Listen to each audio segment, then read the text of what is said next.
ci par rapport ak taxawaay bi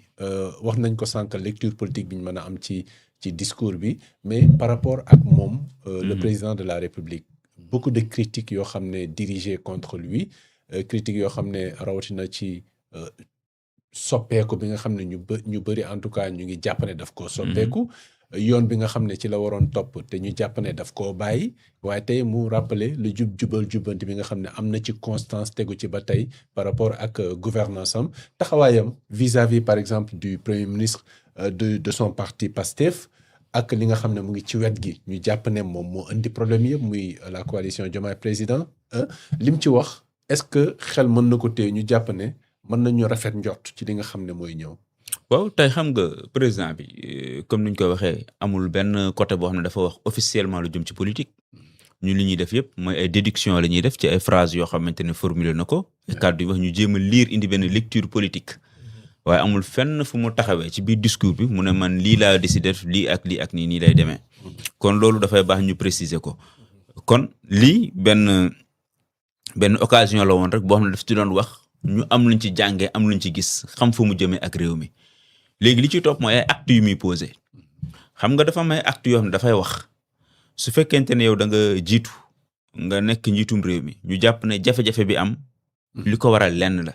mooy coowal coalition bi moo waral coow li yow bañ ko tuddee ba léegi communiqué bi moo indi coow li moo njëkk jiitu mooy communiqué bi nga xam ne dafa wane ne Aïda Mbodj nekkatu fi Mimi Touré fi nekk léegi doyatul ñu wane ne siège ba ñëw na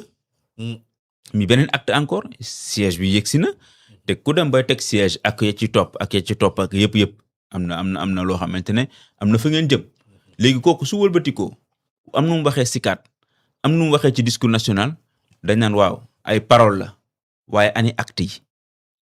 mooy li Omar doon wax sànq fi ani acte yi ay parole la waaye acte yi lan ngay poser mu dem dans ce sens maanaam ñu jékki-jékki gis ne donte dàqoo wala dafoo dar sax waaye am na ay jéego yi wala wax sax boo def par exemple nga ne ouvertement man de Pastef bi ma am du ma ko jëndee dara par exemple dem toog ci benn mbooloo wala rencontre am nga ne man de leen da xam naa ko Pastef gii ma bokk du ma ko jëndee dara su boobaa ku la doon jaay leneen tamit dina jël ay bagages am jël ko dem toogee na le xam ne man kat ki ma doon jaay kon fi ñu toll nii jëndatul dara yooyu ay mbir la yoo xam ne boo ko defee ñi nga jàkkaaroo wala ñi nga nekkal dinañ ne kii kat voilà am na loo xamante nañ tey si ay mbiram. parce que xanaa moo discours bi ak yenn comportement yi ñuy gis wala taxawaay yi mu am ak Ousmane Sonko. moo waral ñenn ñi nangu ñoo sóobu ci coalition Diomaye président. parce que ba léegi dañ naan président tracé gu lu leer dañuy bañ a engagé wu porter le combat ñu dem ba ci biir ñu taay lañu. maanaam dem ba ci biir président nee na man kat damay retourner sama maison familiale fa ma bokkoon fa laay dellu. yéen nag yéen a ngoog seen coalition xool leen nu ngeen koy soppee ngeen dem élection man en tout cas maa ngi dem bokk ji fa résultat yi ñu am moo ma concerné yéen dem leen àndoon naa ak yéen waaye nag fi ñu toll nii mënatumaa ànd ak yéen ñu ne kon tayle na leen parce que su boobaa dootuñu mën a xool naka la ñuy defee loolu moo tax ñu bëri fi ñu toll nii déggoo ko ñu ne dañuy engagé wu ci côté bu waaye bés bu président taxawoon ne fi ñu toll nii c'est fini dama bëgg sam parti politique dama bëgg lii non di nga gis nit ñi di daw yoo xam ne buntu biir Diomaye président sax kon nga xam ne am na gars yoo xam ne politique dañuy yor ñoo mën calculatrice dañuy toog di calculer rek kenn du leen jiitu ci buntu kër ga waaw donc yooyu moo tax fi ñu toll nii ñoom fi dañuy tiit ba léegi te le fait que président bi di entretenir clair obscur arrangé wu leen moo tax boo seet ñoom seen discours dañuy bëgg affaire bi jeex ci saasi discours boobu la ñuy tenir di gaawantu am siège gaawantu parce que loolu lañ bëgg mi entretenir clair obscur bi day tax ñu waru ñëw du ñu ñëw waaye tamit ñoom engagement bi ñu waroon def duñ ko def parce que dañ leen à tout moment mën na ñoo tayle te président balaa moo engagé dem foog mu xoolaat ko man laa yaakaar foog mu xoolaat ko mais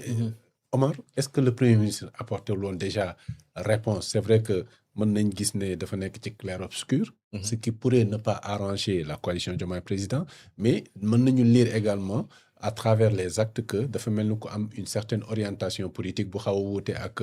le PASTEF mais bëgg a ber daaram par exemple mais le premier ministre est-ce que tontu ci bi mu waxee ne mën na am ay divergences ci wàllu politique te loolu mën nañ ko nangu il a été très clair oui moom kay wax na li xew nee na très clairement il y a des divergences sur le plan politique notamment sur l'approche te man xam naa ne divergence bi yëpp mooy fi mu cantonné wu mooy réconciliation ak yu demee noonu le premier ministre moom li mu wax mooy justice que la justice soit faite que le droit soit dit loolu la wax beneen bi mooy moom apparemment liñ ko jaay seen consoeur bi Maïmouna elle a vendu la mèche en réalité sans le savoir parce que dama la doon wax sànq maa ngi koy tooñ nii le mieux vaut avoir des ennemis intelligents qu'avoir des amis yoo xamante ne dëgg-dëgg seen intelligence ça laisse à désirer parce que bu boobaa sa stratégie bi nga doon peaufiner ñoom ñoo koy naan bàcc ci public bi te duñ ko yëg donc moom li ñu jaay président mooy il lui faut une ossature boo xamante ni politique boo xamante ni moom mooy soutenir je sais pas quoi ses actions l'action du président ossature boo xam dañ ciy gis une partie de l'APR gis ci les libéraux. merci. Bon, finalement, pour un parti de rupture. gis ci ñi nga xam ne société bi dafa leen rejeté woon ñëpp. Oui. daal di taamu rupture. nga ni ñooñu nag ñi ñu rejeté nañ ñëw wër président bi ana logique bi ana cohérence bi dans tout ça. Donc je me dis que si Diomaye Faye est lucide comme il le dit dans son discours. loolu waru ko nangu waru ko sax gëm. même en rêve waru ko gëm. li mu war a def. Encore une fois, mooy des ci parti bi nga xamante ni moo ko porté au pouvoir il a parlé de loyauté. na doon dëgg ci jëf ji. n'est-ce pas. waaw jëf ji mooy loyauté envers d'abord Sonko balaa keneen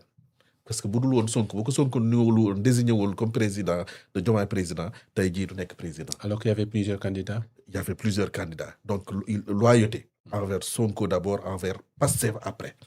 N'est-ce pas? Reconnaissance envers Sonko d'abord, envers Pastef après. N'est-ce pas?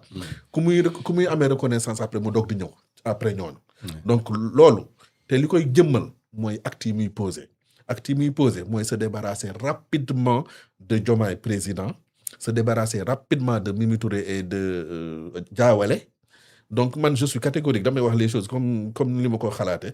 ñooñu ba pare rejoindre sa famille naturelle bu boobaa dañ ne président posé na ay actes yu fort yoo xamante ni la mu wax ak la mu jëf amul écart. waaw kon nag ñu ngi koy jàppee ci nga xamante ni la nga waxoon démb mooy sa boo jëfee sa jëf ju du weddi say wax. ñun foofu lañ koy xaar mais malheureusement bépp acte bu ñu mën a posé même bu doon jël tali yi di ko def en or. def ay immeuble en kii nu mu tudd sax en diamant. te rendre ñu justice loolu du feeñ. askan bi mooy laaj ñu rendre justice aux martyrs. beneen bi mooy malheureusement gouvernement bi mu ngi def liggéey yu am solo parce que damay wax man l'année 2025 c'est l'année de la stabilisation macroéconomique. parce que dañoo def assainissement des finances. xam nga loolu ay efforts yu considérable ingénierie budgétaire bu am solo. mais bu deful justice loolu du feeñ n'est-ce pas. beneen bi mooy année de souveraineté la souveraineté économique mooy lancement APE mooy les appels publics à l'épargne nga xamante ni financement endogène lañ def. loolu bu fekkee di defoo justice ba tey loolu da koy nëbb. beneen bi mooy souveraineté culturelle le fameux discours de Ousmane Sonko. Sonko a fait un discours sur Fano discours boo xamante ni ba tey mu ngi résonner ci esprit yi ak ci cœur yi. donc loolu muy wax ni muy revendiquer son panafricanisme yooyu yëpp dafa am solo te yooyu lañ jaayoon Sénégal beneen booy souveraineté alimentaire. avec l'abondance de la production ak hivernage bi. donc beneen bi mooy contrat yi ñu signé surtout avec les Émirats arabes unis. xam nga yooyu dafay wane beneen style de diplomatie. mooy nangu nañ diplomatie économique. nangu nañ suñu bopp te ñun ñooy tànn suñuy partenaire en toute liberté